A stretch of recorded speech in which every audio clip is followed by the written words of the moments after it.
pleasure for me to be here and to introduce you to these excellent professors. I will get started with Maestro Andrés Sepulveda Rodriguez.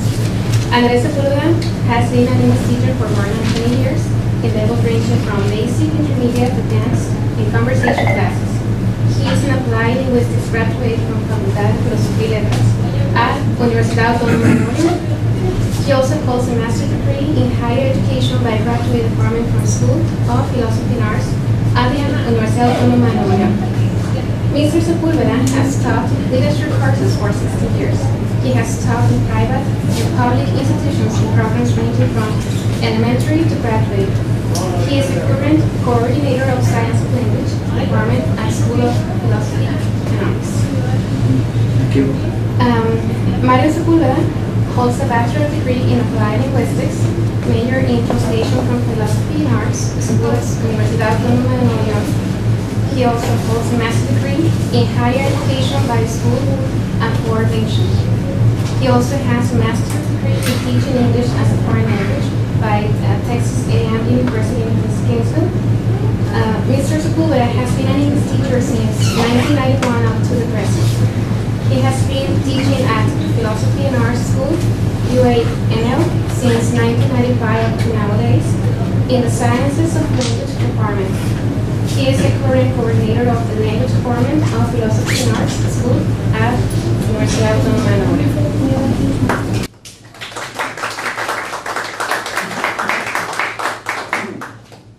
Hi everybody, good afternoon.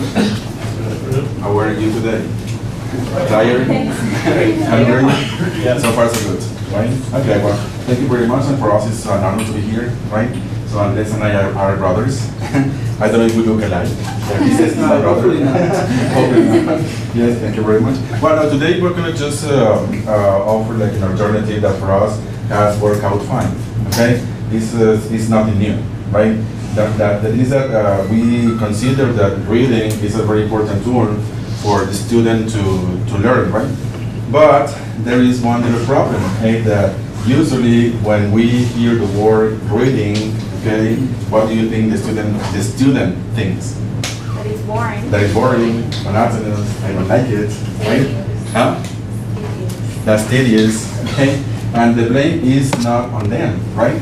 I think that partly like the full responsibility belongs to the system, okay? That even that they are not how to read in their mother tongue. And imagine that they say, well, now you're going to read in the second language, in this case English. So, oh, oops, right? Well, we have to find a way, right? And that's the name of our talk is Spiral Learning Method for Authentic English Language Production. And once again, that's a strategy or a technique that for us has worked out fine, okay? We found it very interesting for the students that they are really involved in the reading comprehension and they go beyond comprehension. In this case, interpretation, so for them to produce English, right? And I want to begin with these questions, right, just to gain ground, right? And well, are you aware of any reading strategy that you use to comprehend a text effectively? Yes, can you please mention some? Skimming, for instance. Skimming is one, what else? Scanning. Skipping. Okay, skipping too? Skipping the text? Yes. I don't like this part of the text and then you skip. And then you skip it, right? Yeah. You see? And is there any other one? Yes. I'm pretty sure that we use it, but the students maybe they are aware. Get the meaning from the context. Get the meaning from the context. Or relating the context to some images. Okay, very good. Yeah, so you are relating visual, thank you, right? Visual or images, right? And you know, like the one that in the time that we underline or we just write symbols, okay, or hieroglyphics that we are the only ones 100%, okay, so they are applying reading strategy, right? Okay, the thing is that we hardly ever use them, okay? Yeah, and also that they don't like it, yes? Okay, so we have the other one. If they don't like reading, and we know that that's a very important tool, yeah, for their English production, right? So I think that as a teacher, I need to find a way, right? Yeah, to find a way to really get them into the reading process. Yeah, my question is, how can you convince students about the importance of having the habit of reading? how can you as a teacher convince, hey, reading is pretty important and you're going to learn a lot? Yeah? How? Well, one of the things that I would mention that is a need Mhm. reading is to be able to quote something. Where did Okay. you learn that? Uh-huh. Where did you get it from? Okay, pretty good. Here. Yeah, why not? To quote, right? I also tell them that it helps them with the grammar structure too. But I tell them, hey, when you're reading, subconsciously your mind is getting the grammar structure too. Because sometimes when you talk, many people they don't have to practice talking. They always have to be, structuring, mentally. And I tell them when you're reading, you don't have to do that. Yeah. You're just reading. You don't have to worry about Yeah, the grammar right. structure or anything because everything is there. Yeah. In this case, that you're making them aware about their functionality, right, of the language, right? That hey, don't worry, you don't understand grammar. So this is not the aim, right? That's not the use, right? For this purpose is just to keep on reading and to really understand and how language is being used in a certain context, right? In a certain text, too. Okay. To get a bit more vocabulary. Yeah, you're going to increase your vocabulary, right? Because I am always asked, okay, can you please, teacher, tell me a way to increase my vocabulary? Yes, and then, oh, I said, well, great. Read, only by reading, yes, right? Read, maybe you want to Google or you want to surf the internet, it's okay, right? But you need to read, and you need to like it, yeah? You need to enjoy it. Probably by giving them topics of their interest. Yeah, right, why not, right? Read whatever you want, but do it in English, right? And find for, authentic materials, right? What do you understand by authentic materials? Authentic. Something from real life. Something from real life. What else? Something that is written, in the target language, right? In this case, English. Yeah, and that's the thing because we don't have. You can see we don't have here the context. Okay, so we don't go to our houses and speak English, right? Do you? I want to eat. Sorry, right? Okay, they don't understand because in our family, Andres and we have one sister and me. We are the only ones who speak English, right? Yeah. And of course, if we speak English right there, we are going to understand not only among one another, but not the rest of the family. Okay. I mean that we are not interacting in the target language context. Okay. We need to create it, right? And here, literature or the reading, okay, is going to give us this opportunity, right, to interact and to set up, the context, right, and to see the functionality of language, right? Okay. Well, let's go to continue with the other questions. Okay, well, thank you very much. Before I start with this question number 3, I want to tell you that I feel really happy to see familiar faces here, Rodrigo, and also some ex-students here, also you. Yeah. Okay, and also that, well, the classroom is really nice because we gave this presentation before and the classroom was ahead. Oh, yes, Yeah, I mean, the air conditioner didn't work, and then I guess And we there were got like 40 people. 40 in the phone, people. and then, oh my God! When I entered here, I said, "Oh, this is a blessing from heaven." Yeah. Yes. Okay. The question number 3 is, what is the first step on facing reading? I asked logically the same question before, in the other presentation we had. And they started asking some other questions about the question. I mean, they said, what do you mean by facing? What do you mean by reading? In what step and what stage?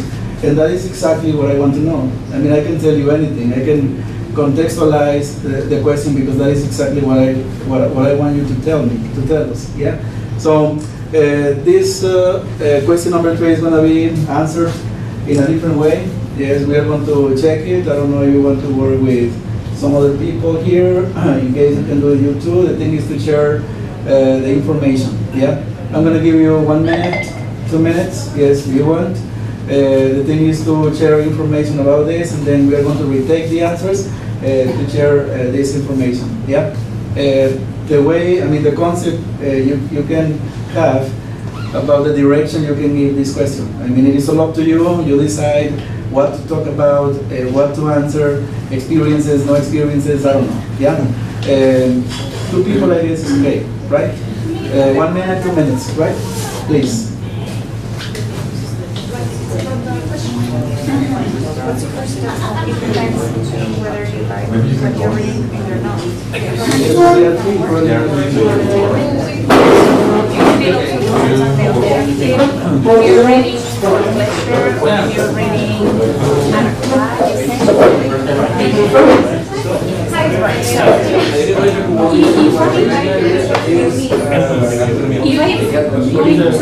in a classroom, the first steps give students a glance an idea of what they are going to read. Like you will read a text about whatever, so that they can start activating the skills, so that they can take over possible conclusions on topic, etc. But are you more different as a teacher or as a student? As a teacher. As a student, my first step on facing reading, well, like usually, Well, the first thing I first try to get rid of all the things like that, to get an idea. I think as a teacher and as a student, the first step is always getting the bigger picture of and then, yes,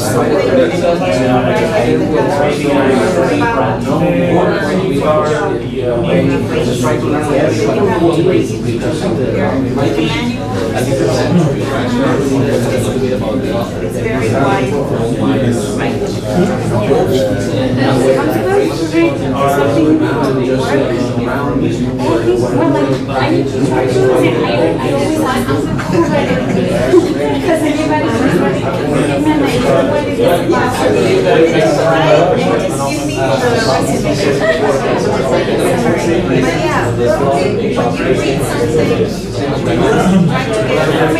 Because everybody finding the keywords,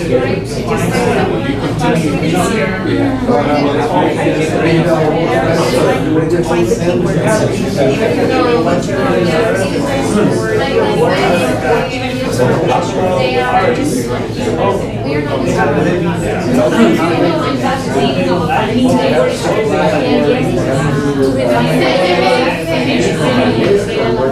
Exactly, because if you don't find anything interesting, you're not going to Okay. Well, let's start discussing the answers. Yes. And the question is, as you can see, what is the first step? And then probably the core concept here is the first step. Yeah.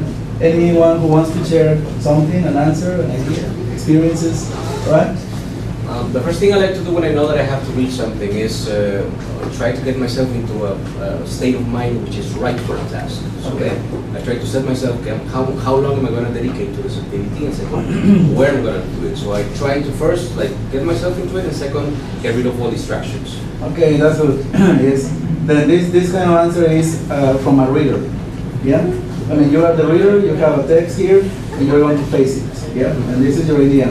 And that's okay. Any other position, I don't know, maybe you said in the conversation, well, the discussion we held was from the teacher's perspective or from the student's perspective, or I don't know, any other personal perspective, like in his case. Yeah?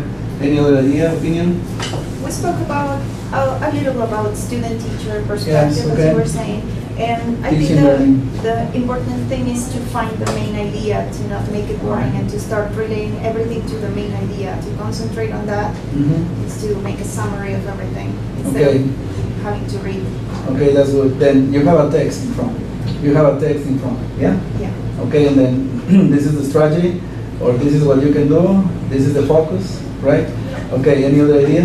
Well, we discussed that we have to tell our students why they need to read that, to set a purpose for them, Okay. to learn something, Mm-hmm. not exactly English, some kind of Yeah. information, Yes, it can be science, it can be history, it can be math. something interesting. Yes, yeah, something interesting, yes. Comprehension. Comprehension. There is one more thing. Well, something that I consider important is that if you are doing this as a teacher, Okay, you have to give the students a very general idea of the topic so that they activate their skill. okay. They start thinking of possible vocabulary they're going to see, Okay.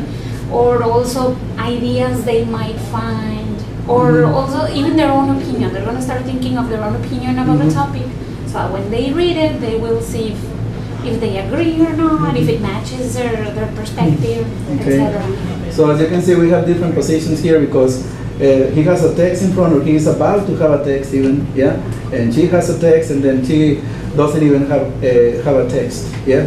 In this case, it is what I can do with the context of the story or the text or something. Now, something that I want to make clear here in this presentation is mainly the main word here is going to be reading and reading and reading. But you can apply this strategy, this approach, sorry, to another kind of your teaching. Yeah, it can be in a conversation class, it can be on a video, it can be, I don't know, grammar, it can be lexicon, it can be any single little thing you want in your teaching. Yeah, but we found it really interesting focusing this kind of strategy on reading. Yes, why? Because this is the field we investigate. Yes, so we feel really comfortable speaking about reading because this is our stuff. Yes. Okay. Then before reading, yes, you contextualize the students.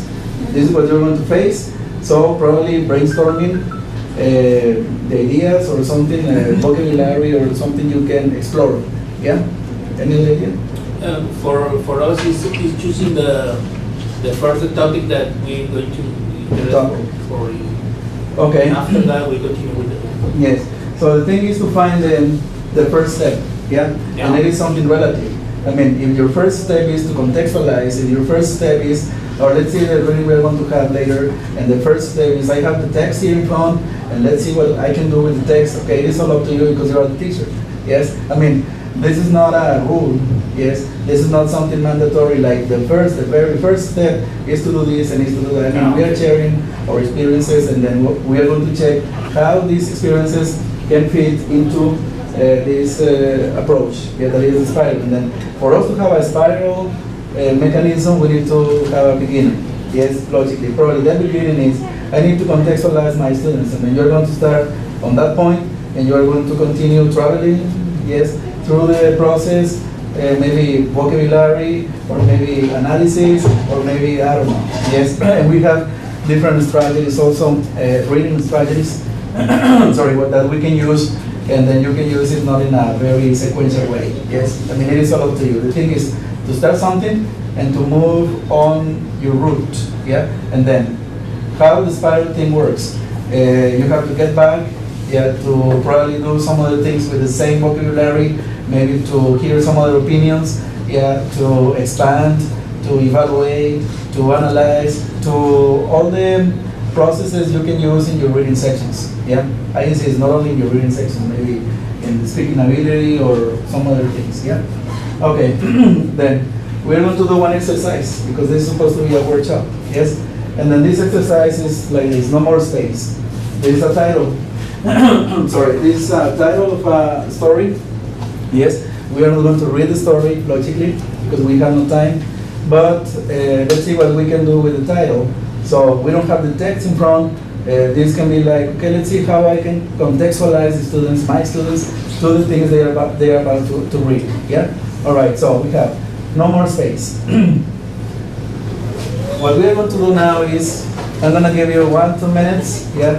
Don't write anything. I mean, the thing is to speak. The thing is to, okay, I guess the reading or the text is going to be about this and about that because I remember I read something like that in my English classes when I went to the States, when I was in, I don't know, it is, you're going to share your experiences, again, your life into, and you're going to take these passages of your life into this title, yeah, to have a beginning. 2 minutes, I guess, okay, you can work with the same people, and later on we're going to share experiences here and ideas. I think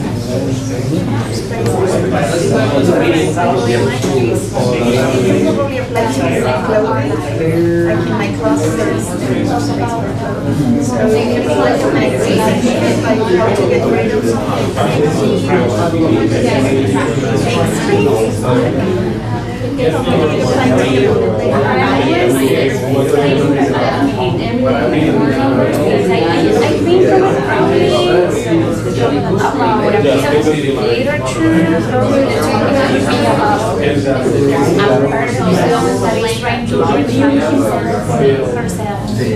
And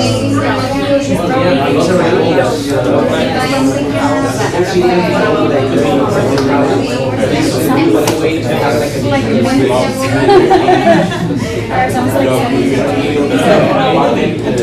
it sounds like yes. Something like this movie is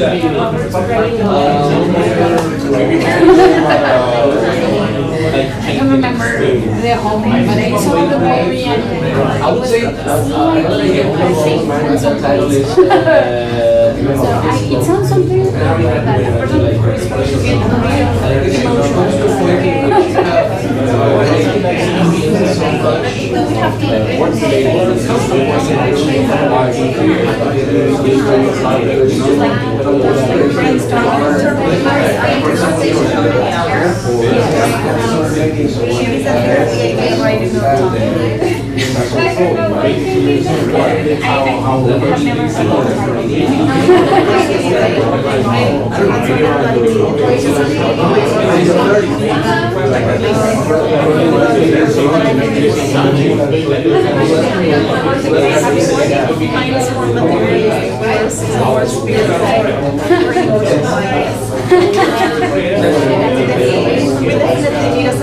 No, what the title tells you about content.